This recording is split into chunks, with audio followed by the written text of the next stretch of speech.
there, and welcome back to the Hub of Junior Golf Podcast. I'm Ryan Bird, joined as always by the founder of the Junior Golf Hub, Roger Nick. Roger, we are in the middle of July, just taking a look at the junior girls.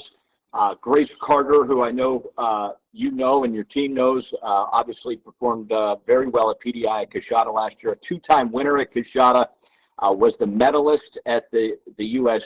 Junior Girls, and is now on her way to the semifinals in match play. So that's exciting to see. Always love the USGA, the junior girls and the AMs and the junior guys. Obviously, they have been a great predictor, much like PDI.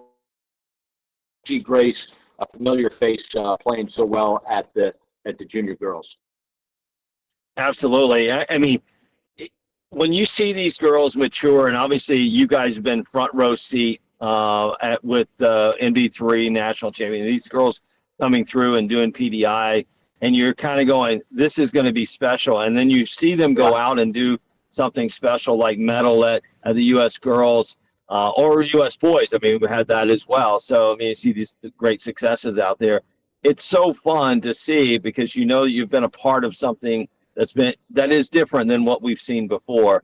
So as somebody who's so closely involved with PDI, it's so exciting to be a part of that. And kudos to you and Noda for continuing to be in the forefront of all these things that are happening, right? And really making it happen for these young people.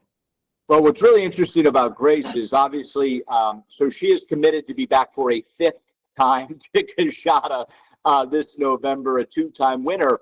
But you can imagine, she got there at 9, and to see, as you said, a 9-year-old turn into a 15-year-old, I mean, it's a different person. But one thing that hasn't changed, 2 years ago, I just remember Danny Randolph when she did PDI, and his eyes were like, wow. And we were like, yeah, she's won here, and then she went 66 in the last 2 days last year. But I mean, I'm sure you've had some times where people have done amazing on PDI and you're surprised to see that it maybe didn't translate on the golf course. But I'm telling you, 9 times out of 10, when someone raises eyebrows with their PDI score, you then look and see what they're doing on the golf course. And it's like Grace. She performed great in PDI, and she's obviously a great golfer. So there's no doubt that it is a wonderful predictor of talent. And certainly, with her, we're rooting for her to bring home what would be a great title for her resume. Yeah, I mean, again, a big part of that, Ryan, and is us knowing that we know a lot of times for these junior golfers, and we hope that parents see this as well and hear this, is it's just a matter of time. When you start to have skills or skills start showing up, whether it's mental skills, golf skills, performance skills or physical skills, it's just a matter of time before they start putting up scores on the golf course. So we know it's going to translate eventually, as long as they keep getting that opportunity to go out there and fail, if you will, on the golf course. They learn and take that learning experience and cultivating that into, better scores, right? So if they choose not to and say, I'm afraid to go score, then that's a whole different story. But it's always fun to see that. Yeah, and we welcome in our guest today, the head coach at University of Arizona, Giovana Maymon, obviously taking over an incredibly successful program, coach. First off, congratulations again. Huge move going from assistant at Texas A&M. You had a great playing career at Baylor, and now you were at one of really a handful of institutions in women's golf that is kind of on the Mount Rushmore, if you will. Tell us what it was like day one on the job, and have you had to pinch yourself out of excitement now as you're into this first summer? Yeah, I mean, day one was insane. You take the job and you don't really know where you're at, what you're doing. It's just hands on straight away. It's like I'm moving, but then I need to recruit. I need to get players. It doesn't stop for a long time. So it's amazing. It's obviously what you work for, as an assistant. It's like, this is an opportunity that I've dreamed of, and you take it. And you're like, are you ready for it? I don't know. We'll see. You just take it, you know? And I mean, it's been great. It's been a great year with a lot of learning experiences, some great, some not great, but everything was learning, you know? I mean, we won conference and then we didn't make nationals. Like it's golf, it's a sport, it happens. But everything has been learning. I mean, I took a great program. They have an amazing history. Arizona is a great place, but there's challenges there, you know, blending yourself to a team that you didn't recruit, or a lot of things that you kind of have to adjust as you go. And I think the biggest kind of challenge is more like once you're used to a place, the people, where to go to, who, like, and then you kind of go to a completely new school and it's like, okay, where do I even go to text someone for a communication or a social media post or whatever? So everything's new. But the people here is probably like what makes the place Arizona. And I've been super fortunate and yeah, very excited for year 2 in this program and very happy to be here with you guys. Awesome. Coach, starting off on New Year, starting off on your first recruiting summer, how's it going? It's good. I mean, I felt like it's busy. I think I've been home 5 days this summer.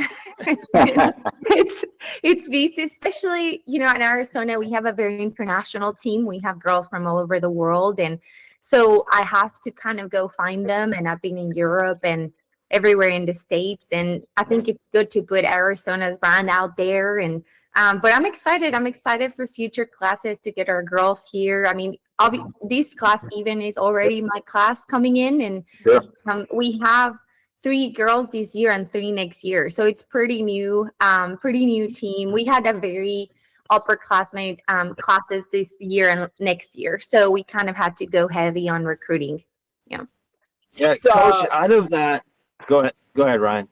I was just going to say, Coach, when you're starting with a clean slate like that, what is it you are looking for in a potential recruit and player? Yeah, I mean, that's a very good question. I think like you have to kind of put what you obviously want the talent, you know, like sometimes you don't have that much time to develop a player since you're going to have them and play right away. You really need the talent and playing in girls that kind of step up and have that character. I think that's very important. But to me, are girls that really match what I'm looking for, which is the work ethic, the love for this game, you know, the want. And I'm excited. I'm really, because I think like new classes also come with a lot of exciting and motivation. Sometimes when you've been in college for a while, you kind of can have like 2 types of seniors. That's how I always see. You have the seniors that have the best year and it's great, or you have the seniors that can't wait to get out of it here.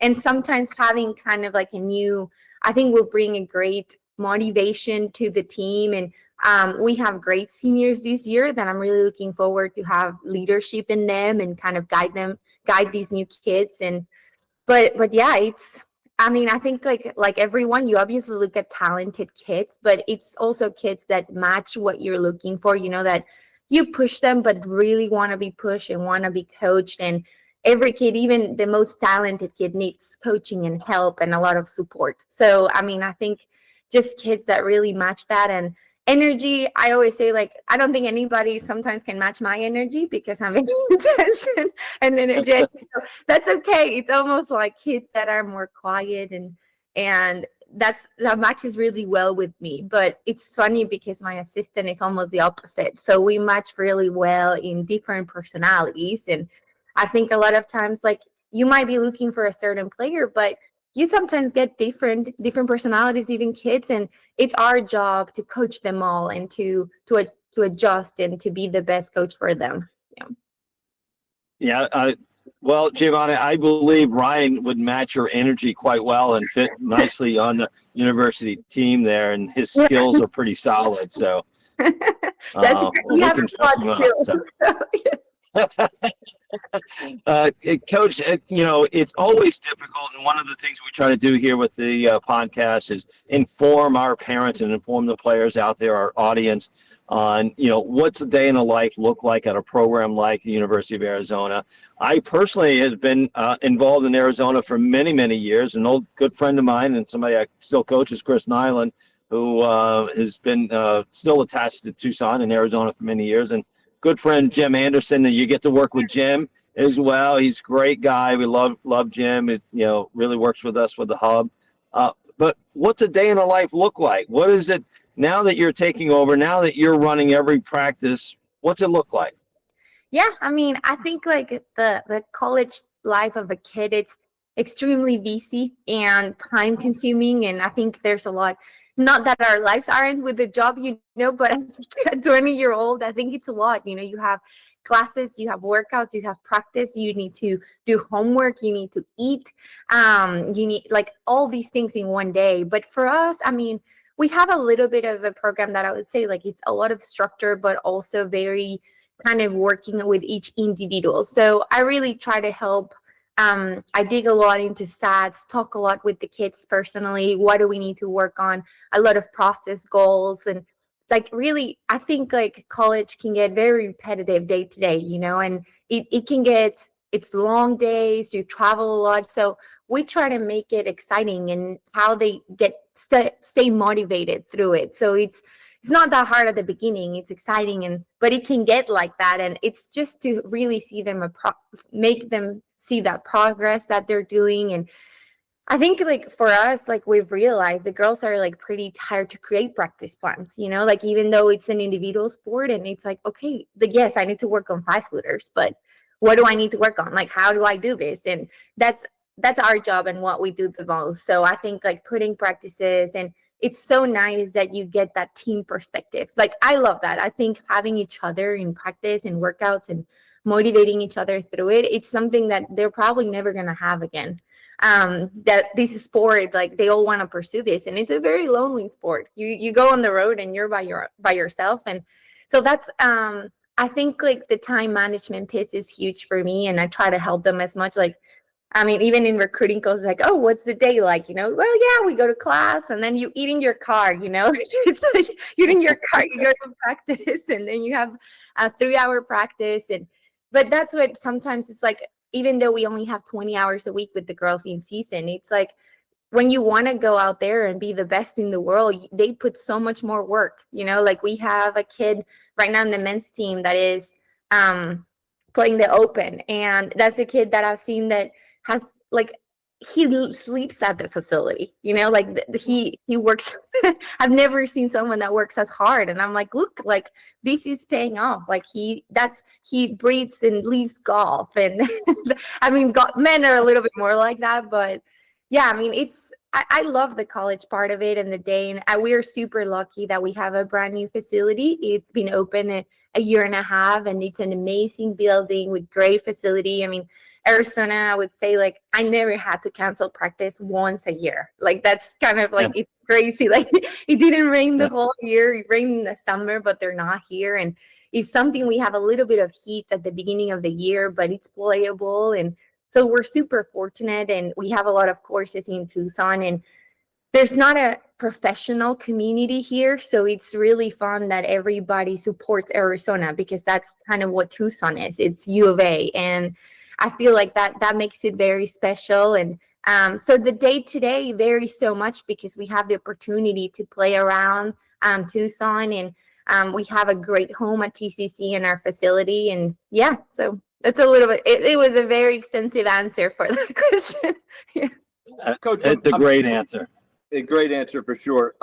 We have a lot of coaches on here that are veterans, 5, 10, 15, some 20, 25 years at a program.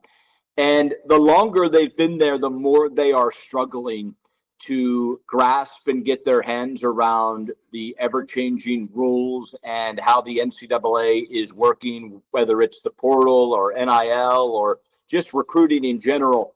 Do you think you almost have an advantage because that's the world you've only known as a head coach? Since you've been the coach at Arizona, the portal has been in play, certainly kids moving around, which as many as 5, 10 years ago, that just never happened. So how do you embrace the constant change with the NCAA? Yeah, I mean, it's tough for, like as a coach, I didn't, but as a player, I did. And things are very different in how you see what they expect nowadays or how the world has changed. But I mean, I think it definitely is easier than having. I mean, I leave it with a coach that Jim Anderson that I work with every day. Like he's been in Arizona 14 years and coaching for a while. You know, like it's really interesting to see how different we see things. And for me, like it's like, oh, this new rule came out, and I'm like, well, new challenge, let's go. You know, like it's okay. And I think that's the hard part. It's like I think a lot of these programs have been there for 15, 20 years, and they've been very successful. And it's really hard to change the how you do things when you've been successful. And I think that's the hard part for them. And I get it, but these new generations of kids are different. And sadly, like in the we have a world that it stayed pretty steady for a long time, but the world is like this, you know, all of the jobs are changing. And I think we definitely an advantage for me that I kind of didn't have that, and I'm easy to adjust. I think it comes a little bit with personality too. You have to kind of blend. I mean, nowadays the kids too, you know, you have to really support them and be there for them. And it's not the same. Like before, you could punish them pretty bad. Like that's the truth. Now you can't, and they'll run out of it. Like it's just it's very different how you treat kids. And I definitely agree with you that I think it's a little bit easier in some way. But I think it comes a little bit with challenges with like the young part. You know, I'm one of the youngest coaches in college coaching, and that comes with certain things. I think it's an advantage because I relate really well with these kids and what they're looking for. And they talk about TikTok videos and all this, and at least I know what they're talking about. it's all these things that maybe it's funny because at the end it's like good golf will take care of it all, you know, and it's true. But at the same time, we live in a new world that having a brand is just as important, you know, and it's crazy. But yeah. Coach, we'll have to explain TikTok to Roger after the show. for sure, absolutely.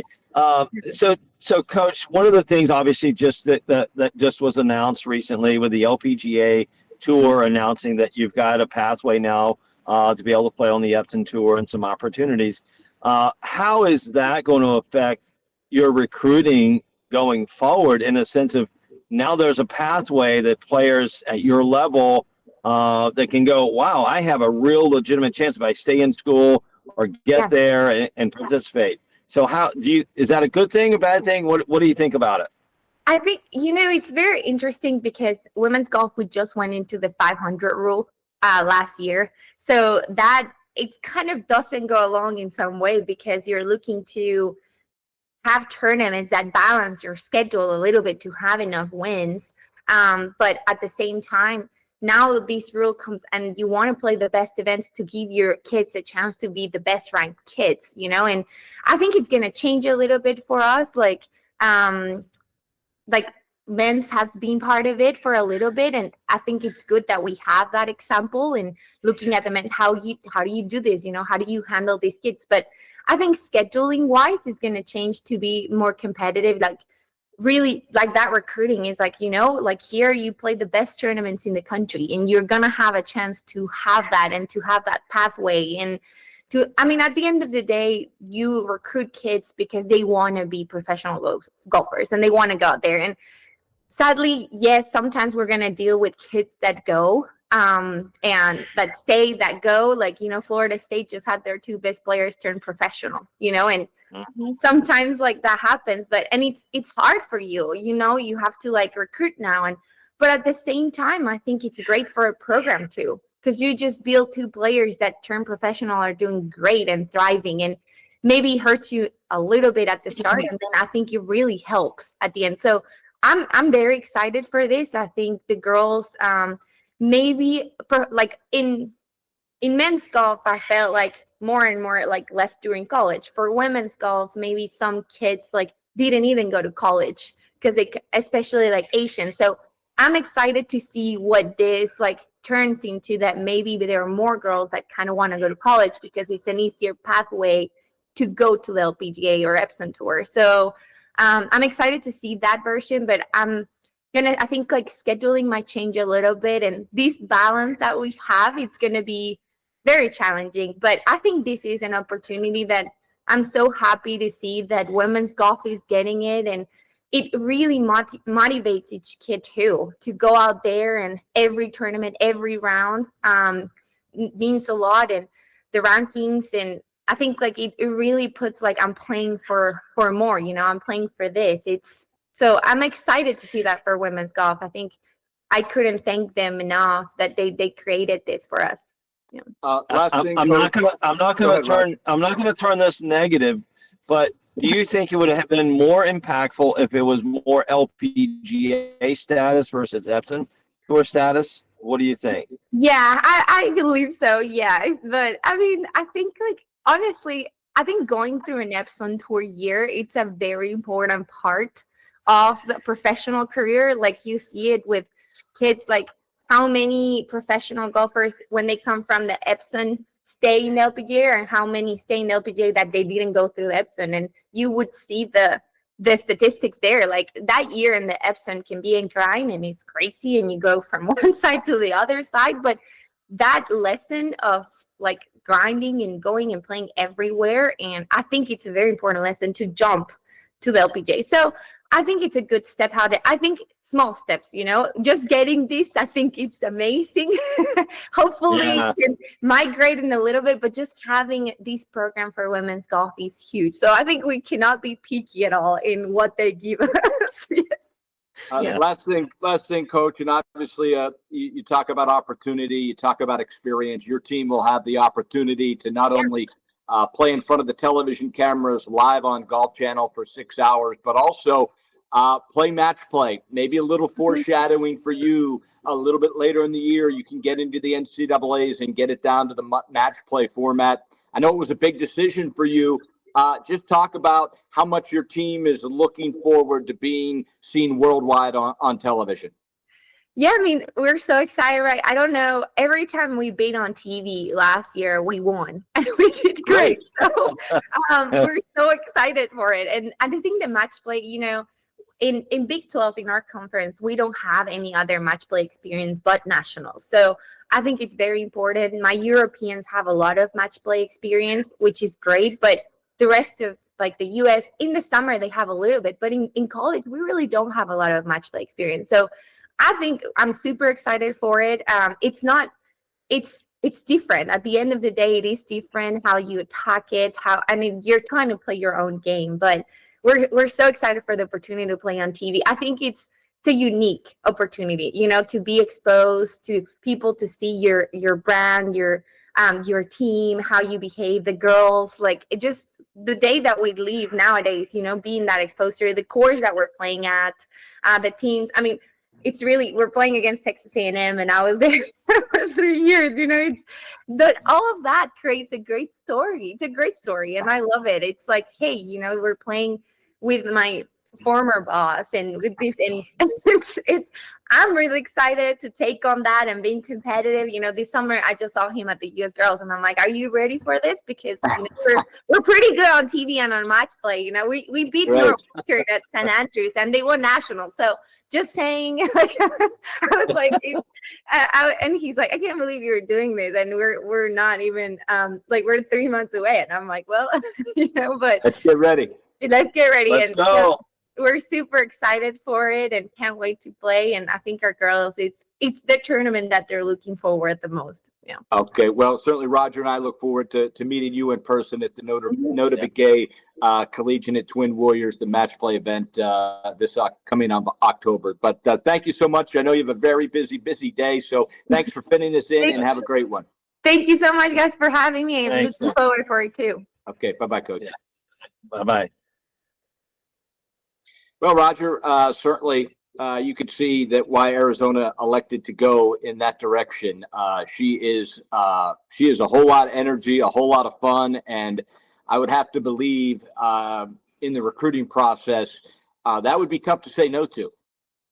Oh, my goodness, the passion there, the competitiveness. I mean, knowing your daughter is going to go play for someone like that who, one, has her own success, right? She's a great player in her own right. But also you can just tell that she would be very relatable to your daughter and be so supportive and encouraging. So great fit there at Arizona. I think they're going to be super excited about what's going to happen in the future of that program. That's for sure. Yeah, no doubt about it. And certainly, her discussing player development, it always comes back to that. We're seeing more and more now. I know you guys have a great footprint moving forward at PDI. What's going on today in the Pacific Northwest up in Washington State? It's another sold out field just to take part and do the Coach Assess PDI. I was sent all the pictures this morning. The sun rises at like 4 a.m. there, but the orange tents PDI guys were ready to go at 4:30 a.m. There's a waiting list. We're going to try to get to all those players as well. But man, I'll tell you, it is amazing to see your vision and to actually see that the entire country, no matter what part they're in, are embracing what you guys are doing with PDI and want to be able to see how they can get better, go through the coach assessment and join the worldwide leaderboard on jgnc.org to see if they have what it takes to get one of those PDI exemptions to the World Championship. Yeah, it's so humbling to see and it's so exciting. I was just talking with Eric Allen, who was our CEO of the PDI and the Junior Golf Hub, and we're just talking about the amount of enthusiasm that's coming now from parents and talking about it, and even getting college coaches more excited about going, hey, we literally in the last several weeks, maybe almost 2 months now, we've got 2,000 players going through PDI. Obviously, that couldn't be done without your vision and you and Noda's vision of being a supportive partner here to make this distribution point, right? Tip of the iceberg. Tip of the iceberg, Roger. Yeah, I believe so. And parents are now going, okay, when can I follow up, and when can I do it again? Which nervously, it's one of those things where at the beginning, parents are going, no, we don't want to do this. It might affect their playing, and it might. Now they're going, we want to do it again because we believe it's going to help us get to that next level, that next step. And so, obviously, the tide hasn't turned completely, but it's definitely turning in our way, in our favor. And as we've experienced with every single coach that we've talked to, they all talk about how they're finding their players, how they're identifying talent that's going to fit on their program or in their program that hopefully will last for 4 years and not just a year and done. And PDI continues to come up in that conversation that says, this is something I can use. It's something that's really relevant to their teams, even while practicing and understanding, what do I need to work on, as we just heard, Coach Giovana talk about it, right? So it really is so important, right? So we're excited about where it's going, and we couldn't be happier that you and Noda are partners, and we're doing this thing together across the country. So yeah, no doubt about it. Like I said, it's just the wave that is taking over is just beginning, and we can't wait to see this thing just continue to grow. We will be back next week on the Hub of Junior Golf podcast. Have another great collegiate coach coming on board to get you and your family more aware and more ready for the college process. As we know, the Hub of Junior Golf podcast is really what that's about, creating that roadmap for parents that have questions, that wonder how all these new rules ultimately will affect their child. So we will see you back next week on the Hub of Junior Golf podcast. For Michael Nick, our director and producer, for Roger Nick, I'm Brian Burr saying we'll see you back here next week on the Hub of Junior Golf podcast.